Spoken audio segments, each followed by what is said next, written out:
Today we're throwing down a video on double distillation. And I thought I'd make a video on why I double distill. In case you don't know, double distillation means you take your original runs, you strip all the alcohol out of the mash. Obviously, you're going to have to collect multiple runs in order to get any kind of volume in the boiler, because even 21 gallon mash is only going to yield about 2 gallons tops of alcohol. You can figure you get about 10%, 8, 9, 10%, wherever your mash percentage is at, is what you're going to extract in alcohol from the boiler. Now, the first reason I do double distillation is because that's the way professionals do it. There is no distilleries, whether they're in America, Ireland, Scotland, that does single pass distillation. It's not practical, and you don't get the best product out of it. In fact, the Irish do triple distillation. You want to start getting into vodkas, sometimes they're 4, 5, 6 times distilled, maybe even more, depending on the company. And there are vast differences between, stripping runs from a mash in the boiler and having nothing but alcohol and water in the boiler and doing a double distillation. The first and the most noticeable difference is your temperatures. Now, during a normal run, if this was filled with mash and I was getting the alcohol out of the mash, this boiler would easily be at 200 degrees, easily. It just has to work harder to get that alcohol out of solution when that solution is filled with all kinds of stuff besides alcohol. And the second one is my head temperature isn't even at 170. Normally, I would have to be at least probably 174, 175, 176 in order to even start producing a drip down the tube and into the parrot. Now, as you can see, we're still running at probably 84, 85% alcohol, somewhere in there. So this is some potent shit coming off. I haven't reached the hearts yet. I'm waiting. I've probably thrown off, I want to say, over a gallon, somewhere between a gallon and a half of heads I've already thrown off. And if you follow my channel, you know I take 1,000 mils off each stripping run anyway. So, and the reason was it was taking hours and hours and hours to get through the heads to finally start getting to the hearts. I'm getting close. When I start getting close, I'll put the empty bucket underneath and quit putting it into jars and dumping it. I'm probably not going to throw out all the heads. You can tell that the heads start taming down when you get less and less of that acetone, nail polish, bright smell to it. And taste. I haven't tasted any of it yet. You can tell by the smell. I mean, as I've said before, the best thing you can possibly do to know is stick your finger under it, rub it all around, get it all over your fingers, and give it a smell.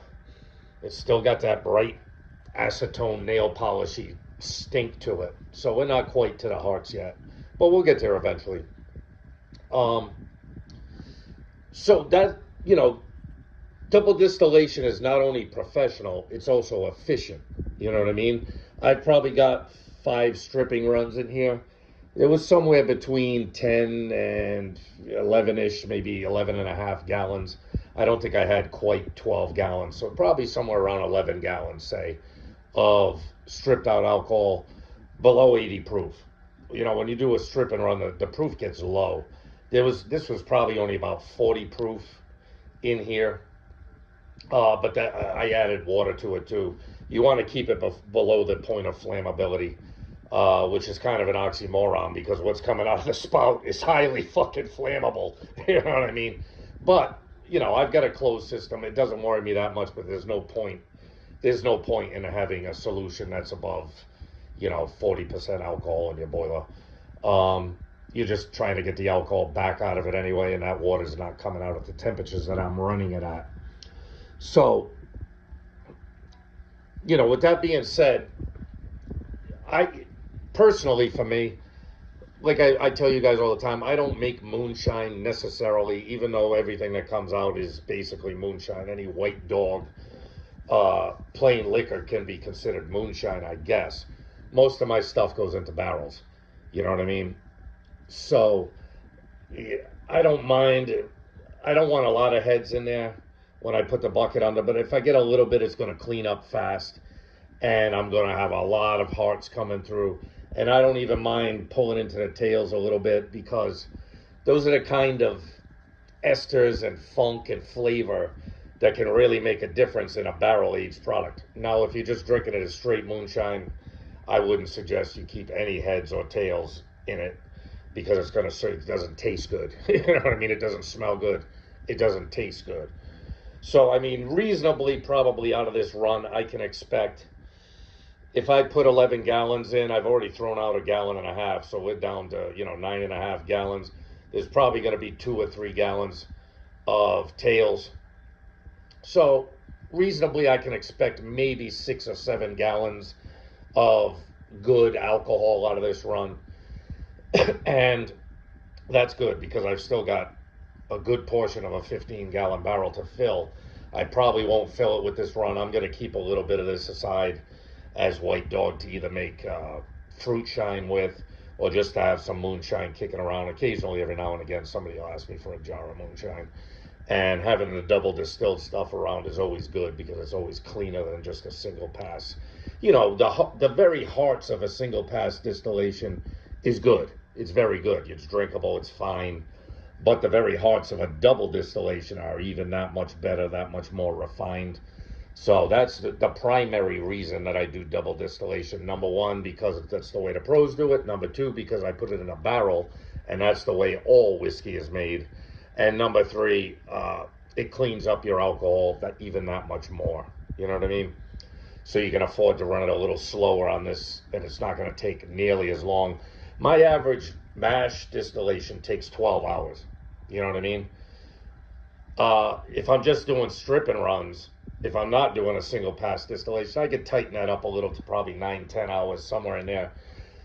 The thing to remember is it takes a good solid 2 hours for this boiler to get up to the point where it's given, to get up to heat.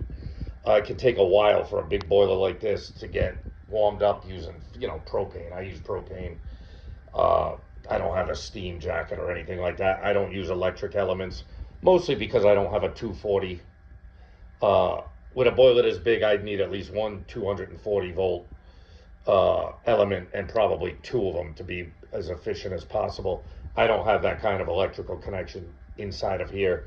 Hopefully someday I will. I wouldn't mind using elements. That would be nice. Save me a little bit on propane, although, what does a propane tank cost? $16 to fill it up or something like that. And that's full. That's not like a Rhino, it's not like a Rhino where they under pressurize for safety reasons. No, I can take this to my local store that has a huge propane tank, and they will fill it up as much as it can be filled for $16. So it's, propane isn't a huge expense. And obviously, as I said before, I get the ice for free. I've got 2 places I can get as much ice as I want for free. My nighttime job, which has a huge ice machine, and my social club, which I'll be heading to later for more ice, also has a huge ice machine that just gives. So ice has quit being an expense for me, which is nice, because ice used to be an expensive part of the distillation process. When I used to have to buy it by the bag, ice can add up. I was going through sometimes $60, $80 per run in ice before I had a couple places I could get it for free. So I strongly suggest double distillation. I understand why a lot of people don't do it, because if you're not filling barrels like I am, if you haven't been doing this as long as I have, you're probably just interested in making a little moonshine, drinking it, having some fun with it, and that way. But if you're filling barrels and you've been in the game a long time, and you want to make bulk clean alcohol, doing stripping runs and accumulating that raw alcohol and then double distilling it in a final pass is definitely the way to go. There's no way around it. So, with that being said, think of it what you will. Most people aren't interested in it, but eventually, as you start wanting to make more professional type of alcohol, and you're filling barrels and you want the best product humanly possible, double distillation is really your only option. I guess you could triple distill it if you want, but I'm not. I think triple distillation just takes too much of the character out of the alcohol, whereas double distillation really leaves enough of that character. Even when you're working with fruits and stuff like that, you'd be amazed at how much of that fruit flavor can come through in a double distillation. Uh, it'll surprise you. You know what I mean? So with that being said, I hope everyone's enjoying the day. I know I am. I'm happy that I've got some time off. I wrapped a big job. I'm finally happy to get back to stilling. I've had these low wines sitting around for a while. So I'm happy I finally got a day that I could take and finally double distill them, get them into buckets, get them where they need to go, into a barrel, into some jars. I'll probably save a gallon of this stuff, somewhere around there. Maybe only a half gallon. I'm not sure. It depends on how much I get as an overall volume from this run of usable alcohol. And of course, I'll save the tails out of this. Once I reach tails, at some point, I'll switch the bucket out, put all that stuff into a separate bucket, and into the next run it'll go. Because you can always rectify the tails slightly. You're not going to rectify all of it, but you can reuse some of them tails and rectify some of that alcohol, and it'll be usable. So with that being said, I hope you're all having a good day. Hope you're enjoying life. Hope you're enjoying distilling. Hope you enjoyed the video. Take care of yourself. I'll see you on the next one. There's always the next one. Later, people.